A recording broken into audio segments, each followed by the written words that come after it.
Mr. Chairman, I was not going to say anything because I asked quite a few questions of Mr. Monge, and so I thought I had made my views clear. But I have to say, after you, a moment ago, not only read that letter into the record, which you're perfectly entitled to do, but before you did that, you said that those of us who had questioned Mr. Monge on that day took this committee to a new low. Oh, yes, you did. I didn't name names. You didn't name names. You said those of us who questioned him took it to a new low. Some did.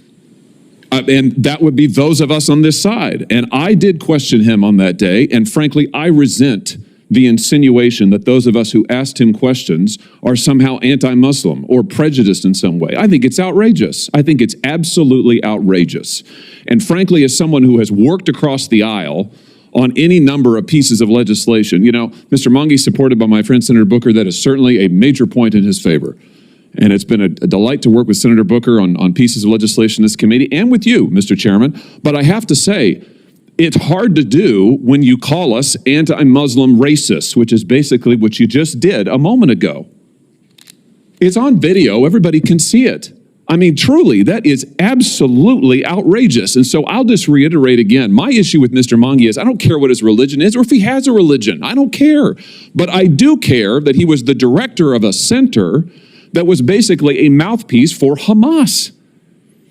And he said over and over, all his concerns were academic. My question is, did he not have concern about Jewish students? We've seen Jewish students barricaded in libraries after October 7th, barricaded in libraries, fearing for their lives. Did he not think that a center which actively promotes genocidal rhetoric might have some effect on the students he was supposed to be helping? I think that's a legitimate set of questions.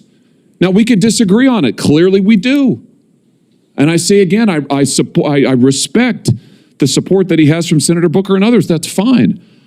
But I think in light of the events of October 7th, not just overseas, but in this country, and in light of what Jewish Americans have suffered in this country, in my own state, in the state of Missouri, in the city of St. Louis, we've had Jewish businesses spray painted with the worst sort of anti-Semitic slogans, graffiti, swastikas.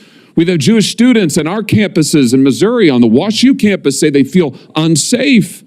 I don't think it's unreasonable to ask a gentleman who advised a center on campus that has spouted this kind of propaganda why he was associated with them. So I just take strong exception to that, Mr. Chairman, and I have to say, I wish you'd retract your remarks because I think they were totally inappropriate.